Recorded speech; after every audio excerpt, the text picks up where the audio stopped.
మోకాళ్ల నొప్పులకు ఎటువంటి సర్జరీ లేకుండా ఎపియాన్ పెయిన్ క్లినిక్ అందిస్తున్న అత్యాధునిక చికిత్స.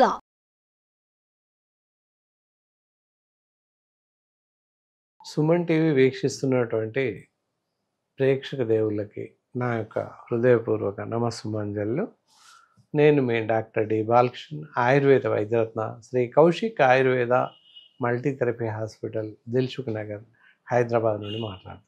సో ఈ మధ్య కాలంలో చాలామందికి కీళ్ళవాతము, కీళ్ళ జబ్బులు, మోకాళ్ళ నొప్పులు, మోకాళ్ళ అరిపు ఇలాంటి సమస్యలు ఎన్నింటితోనూ బాధపడుతున్నారు. మరి ముఖ్యంగా ఈ మధ్య కాలంలో మోకాళ్ళ నొప్పులు, మోకాళ్ళు అరిగిపోవడం ఇలాంటి సమస్యలతో బాధపడుతున్నారు. మరి మోకాళ్ళ అరుగుదల ఎందువల్ల వస్తుంది, రావడానికి గల కారణాలు ఏంటి, ఇంకా ఇతరత్ర ప్రాబ్లమ్స్ ఏమైనా ఉన్నాయా, రాకుండా ఎలాంటి జాగ్రత్తలు తీసుకోవచ్చు, వచ్చాక ఎట్లాంటి జాగ్రత్తలు పాటిస్తే మంచిది, దాంతోపాటుగా మరి ఎలాంటి ఆహారం తీసుకోకూడదు, అలాగే ఆయుర్వేద వైద్య విధానంలో ఎలాంటి వైద్య పద్ధతులు కానీ చికిత్సా పద్ధతులు కానీ ఉన్నాయా, ఇలాంటి విషయాలన్నింటినీ సవివరంగా సహేతుకంగా ఈ కార్యక్రమం ద్వారా తెలుసుకుందాం.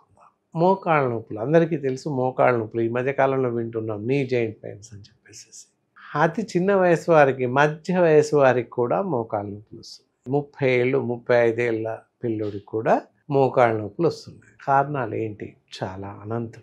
చూసినట్లయితే అత్యధిక బరువు పోయడం, మన వయస్సు సంబంధం లేకుండా వయస్సుకు మించినటువంటి శారీరక స్ట్రక్చర్కి మించి బరువులు మోయడం, అన్లిమిటెడ్ వాక్స్ అంటే సరైన పద్ధతిలో నడవకపోవడం, ఇలాంటివన్నీ సమస్యలు అవుతాయి. ఇక్కడ ఉదాహరణ చూసుకుందాం. పిల్లలకి ఎందుకు వస్తున్నాయి? మధ్య వయసు పిల్లలకి, 30 ఏళ్ళు 35 ఏళ్ళ పిల్లలకి మోకాళ్ళ నొప్పులు ఎందుకు వస్తున్నాయి? మనం చూసినట్లయితే చిన్న వయసులో, బాల్యావస్థలో, బాల్య దశలో ఉన్నప్పుడు వారికి వాళ్ళ వయసును దాటి అత్యంత బరువు కూడినటువంటి బుక్స్ బ్యాగ్ని వాళ్ళ వీపు పైన మోయించుతుంది. దాంతోపాటుగా ఒక చేతిలో బాస్కెట్, అందులో లంచ్ బాక్సు వగైరా వగైరా ఉంటూ, ఇంకొక చేతిలో వర్షం అయితే ఒక గొడుగు, ఇలాంటి పట్టుకొని సెకండ్ థర్డ్ ఫ్లోర్ వరకు వెళ్ళేవాళ్ళు పిల్లలు. ఇప్పుడు అలాగే వెళ్తున్నారు.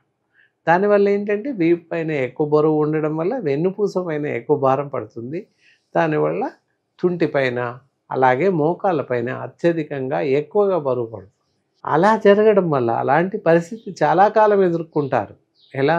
ఎల్కేజీ లోయర్ క్లాస్ నుంచి మొదలుకొని, అంటే శిశు తరగతి అంటాం, బడికి పోయినప్పటి నుంచి మొదలుకొని అప్ టు దాదాపుగా 10th క్లాస్ వరకు, ఇంటర్మీడియట్ వరకు కూడా అదే పరిస్థితి కంటిన్యూ అవుతుంది. అందువల్ల ఈ అత్యంత చిన్న వయసులో మోకాళ్ళ నొప్పులు రావడానికి దారితీసింది అని చెప్పవచ్చు. అంతేకాక ఇతరత్ర సమస్యలు కూడా వీటి వల్లనే వస్తాయని చెప్పవచ్చు. ఇది వెన్నుపూస నొప్పి, సర్వైకల్ స్పాండిలోసిస్, ఇవన్నీ కూడా వచ్చడానికి అవకాశం ఉంది. ఆ తర్వాత వీడియోలు తెలుసుకుందాం. ఇక్కడ మాత్రం మనకి మోకాళ్ళ నొప్పులు రావడానికి ఇది కూడా ఒక కారణం అని చెప్పవచ్చు. ఇలా ఉంటూనే మళ్ళీ పిల్లలకు అవసరమైనటువంటి పోషక విలువలతో కూడిన ఆహారాన్ని మనం అందివ్వడం లేదు, అది చెప్పవచ్చు. ఎందుకంటే ఉదయం 7 గంటలకే ఇంట్లో నుంచి వెళ్తారు పిల్లలు. అప్పటి వరకు లేట్గా లేవడం, అప్పటికి అతి తొందరగా రెడీ అవ్వడం, ఇంట్లో బ్రేక్ఫాస్ట్ చేయలేక స్కూల్కి పంపించేయడం జరుగుతుంది. వాళ్ళకి మధ్యలో ఆకలేస్తుంది, తినడానికి ఏమి ఉండదు. ఏదో ఒకటి మ్యాగీ చేసేయడం, బిస్కెట్స్ తీసేయడం, లేదా ఫాస్ట్ ఫుడ్ సెంటర్ నుంచి ఏదో ఆహారం తీసుకొచ్చి బాక్స్లో పెట్టేయడం, వాళ్ళ మధ్యలో ఎక్కడో తినేసేయడం. అదంతా కూడా పోషక విలువలు లేనటువంటి ఆహారాన్ని పిల్లలకు అందిస్తున్నాము ఇప్పుడు స్టిల్ కూడా. ఇదంతా కూడా ప్రమాదానికి దారితీస్తుంది. అంటే శరీరానికి ఎలాంటి పోషణ అందడం లేదు అని చెప్పొచ్చు. మరి పిల్లలు ఎవరు కూడా ఈ మధ్య కాలంలో చాలామంది పిల్లల్ని చూస్తున్నాం, పాలు తాగడం లేదు అని చెప్పొచ్చు. ఉదయం సాయంత్రం ఒక కప్పు పాలు తాగినట్లయితే వాళ్ళకి శరీరానికి సరిపడేటటువంటి కాల్షియం అందుతుంది, విటమిన్ డి అందుతుంది. పిల్లలు ఆడితే వాళ్ళకి శారీరక శక్తి వస్తుంది, ఎక్సర్సైజ్ వస్తుంది. పిల్లలు బయట ఆడితే మురికి అవుతుంది, మైల్ అంటుతుంది అని పిల్లల్ని ఆడుకోనివ్వట్లేదు ఈ రోజుల్లో. ఇంట్లోనే ఎంతసేపు ఫోన్ ఇచ్చి ఫోన్లో ఆడుకోమని చెప్తున్నారు పెద్దవాళ్ళు. ఇది ఏ మాత్రం ఆచరణీయ పద్ధతి కాదు అని చెప్పాలి. దానివల్ల జ్ఞాపశక్తి లోపిస్తుంది, ఇతరత్ర రక్త ప్రసరణ పైన ప్రమాదం చూపిస్తుంది, చాలా రకాల అనారోగ్య లక్షణాలు కలగడానికి అవకాశం ఉంటుంది.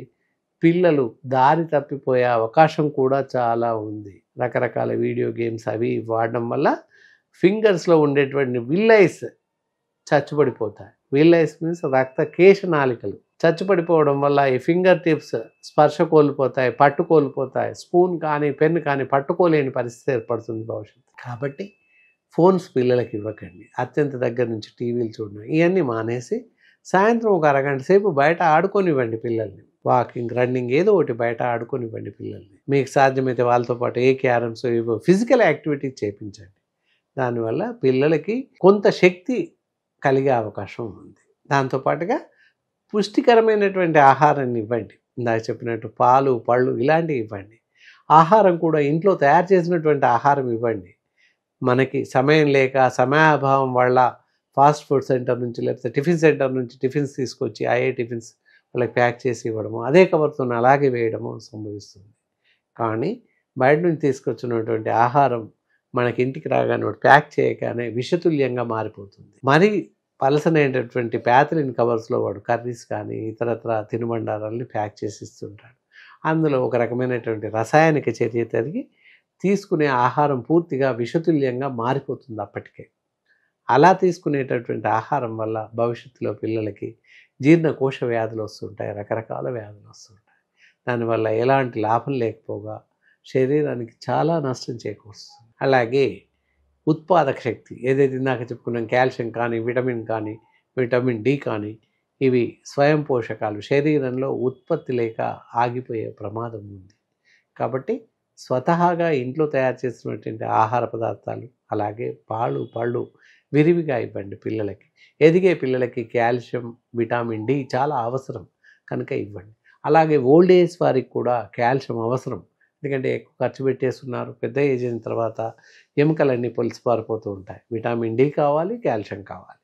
కనుక వారికి కూడా కాల్షియం ఉన్నటువంటి పదార్థాలు ఎక్కువగా ఇవ్వండి.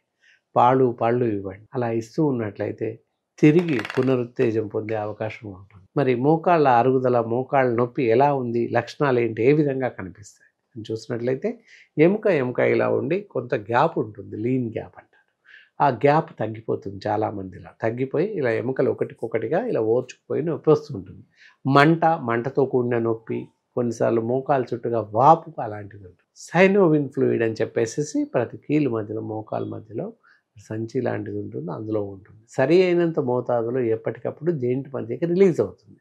అది ఎక్కువ మోతాదులో రిలీజ్ అవ్వడం లేదా ఎముక గట్టి పడిపోవడం, అంటే గ్యాప్ తగ్గడం వల్ల సైనోవిన్ ఫ్లూయిడ్ గట్టి పడిపోవడం, మధ్యలో ఉన్నటువంటి ముదుస్థల ఏదైతే స్పాంజిలైటిస్ లాంటి పదార్థం గట్టి పడిపోవడం వల్ల నొప్పి క్రమంగా పెరిగిపోయే అవకాశం ఉంటుంది. మరి ఇలా నొప్పి ఎక్కువ ఉన్నప్పుడు ఈ విధంగా కనిపిస్తుంది. కాళ్ళు మంటలు రావడం, మోకాల దగ్గర వాపుతో కూడిన నొప్పి రావడం, నడవలేని పరిస్థితి ఏర్పడుతుంది. కొంతమంది కాళ్ళు ఇలా కదిలిస్తుంటే కరకర సౌండ్ వస్తుంటుంది. ఇంకా కొంతమందికి మోకాలు వెనుక భాగంలో పట్టేస్తుంది, కూర్చుంటే లేవలేక పట్టేసినట్టు అవుతుంది.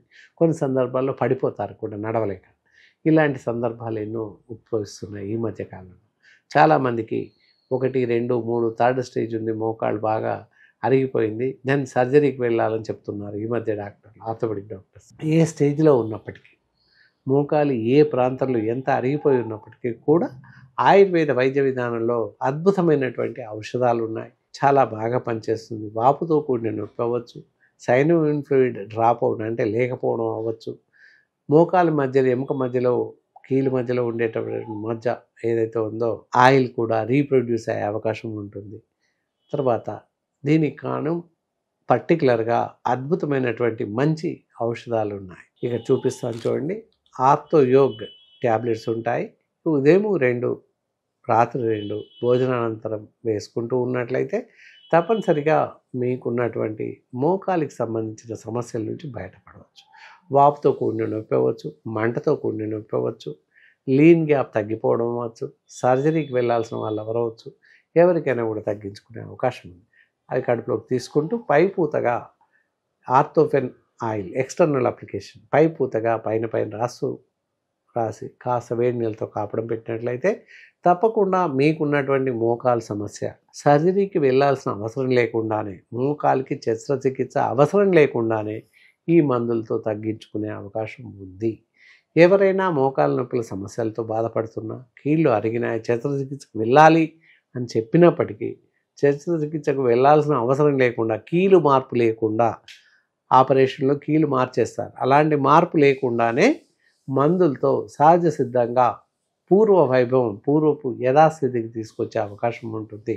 ఎవరైనా ఈ మోకాళ్ళ నొప్పులతో మోకాళ్ళ అరుగుదలతో బాధపడుతున్న వాళ్ళు ఎవరైనా కూడా నేరుగా మమ్మల్ని సంప్రదించవచ్చు. అవసరం ఉన్న వాళ్ళు ఎవరైనా కూడా ఫోన్ ద్వారా మాతో చెప్పినట్లయితే ఈ మెడిసిన్స్, ఈ మందులు మీ ఇంటికి పంపించే అవకాశం ఉంటుంది. ఈ కార్యక్రమం మీకు నచ్చిందని అనుకుంటున్నాను.